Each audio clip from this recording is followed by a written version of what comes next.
Justin Sterling, welcome naman po sa aking YouTube channel. Muli po, maraming salamat po sa lahat po na nag-like, nag-share, nag-comment at nag-subscribe sa aking channel at patuloy po nanonood ng lahat ng video na aking ginagawa. Pakipindot na rin po ang notification bell para lagi po kayo updated sa lahat po ng video na aking ginagawa. So bago ako magsimula, shoutout na pala kay Andy Rabino, Tech TV, kay Yoda Tech, Amon Lubiano, Master Buting-Ting. Ito po yung ating mga kasamahan sa larangan ng mga tutorial po na nagbibigay ng mga iba-iba pong tutorial. So, ang topic po natin ngayon na to ay kami po ay nagkarga ng refrigerant na R22 sa window type po. So, kinabitan po namin yung gauge natin dito, yung ating ammeter natin, yung gauge manifold. At the same time, nakakabit na ang low side sa high side.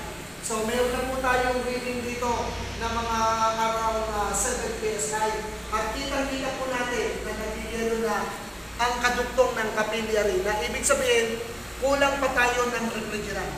Para po dun sa mga baguhan, dapat ito po ay mawala at ipapartner lang natin yung ating plug ammeter natin dun sa specification na nakasulat sa ating aircon. Pero kung wala, kung ilang ampere yan, so babase na lang po tayo para sa mga baguhan, dapat mawala yung yelo ng kadugtong ng capillary. Ibig sabihin, pagka nawala yung yelo niyan, good na tayo.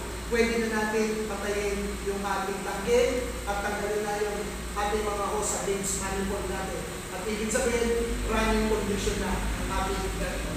So, nadadalhin po natin ng refrigerant. Kaya titignan niyo po yung ating tubo na dapat ay unti-unti mawawala yan.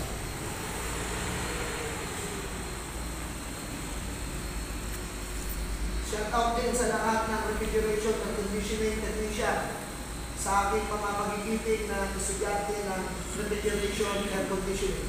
Shout out sa inyong lahat.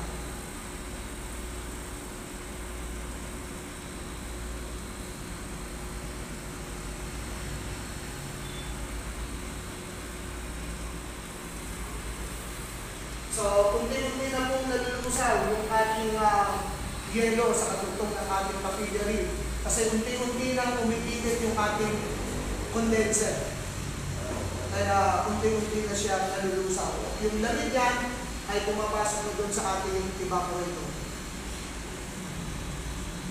Lalo doon sa mga baguhan na wala pang clamp ammeter, so dito na lang po kayo bumase. So dahil kapag nag-yelo to at wala na, ibig sabihin nagkasabi na napuno na tayo ng refrigerant sa ating system. Nadidig yung ubo mo? Bakit niya ang tiyan?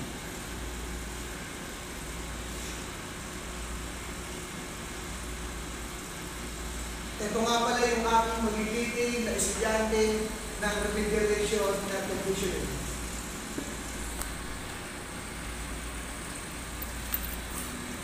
Gwapo. Magwapo. Mga pogi. So, unti-unti lang nawawala.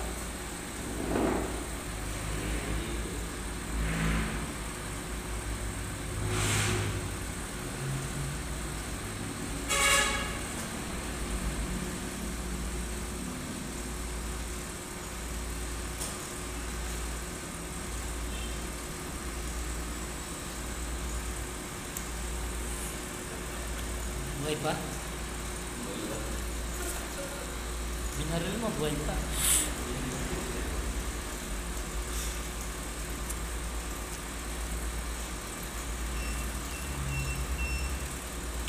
Yan.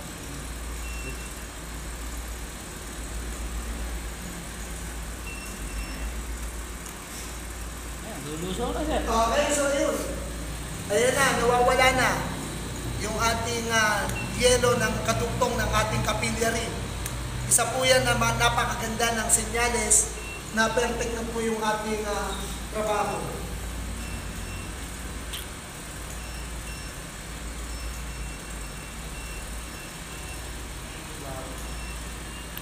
Okay, so ang amperahe po natin ay 4.9. Doon siya nawala. So, hindi na siya nalalayo dun sa original na amperahe na nakasulat doon. So, kung titestingin natin, ito po yung aking magiging estudyante, sige sir, ikaw na ang bumaril dyan. So, ilan ang nasusukat natin dyan ngayon dyan? 12. So, 12 degrees Celsius. So, kunin mo yung pinaka-high head sa compressor kung gano'n siya kainit. Ayan. 69? Okay, 69. So, tama-tama. So, meron tayong 4.9 ampere. So far, ay wala kami nakikitang problema.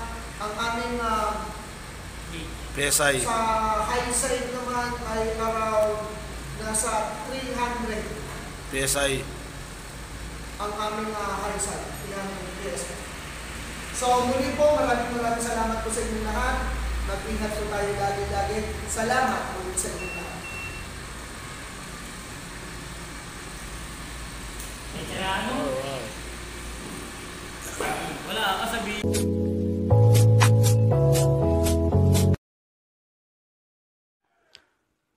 Like, share, comment, and subscribe to my channel. Pakipindot na rin po ang notification bell para lagi kayo updated. Thanks for watching!